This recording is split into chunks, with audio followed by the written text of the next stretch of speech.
बिस्मिल्लाहिर्रहमानिर्रहीम।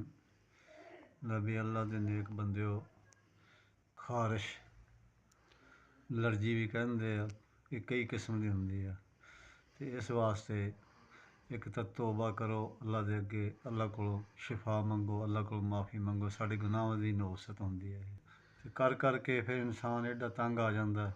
अल्लाह ताला अपनी रहमत करे। ये वास्ते परहेज़ इलाज नालों बेहतर है। परहेज़ ये है कि तलियां चीज़ां ना खाओ, फिर मच्छी का गोश्त, कट्टे का गोश्त, जेह्ड़े गर्म चीज़ां जेह्ड़ी भी नुकसान दिंदियां, ये छड्ड दो। ये छड्ड के फिर एक क्रीम ते परोवेट जी ओह्दा नां है, वो लैके अपने जिस्म च ओह्दा कोई नुकसान नहीं, वो लाओ।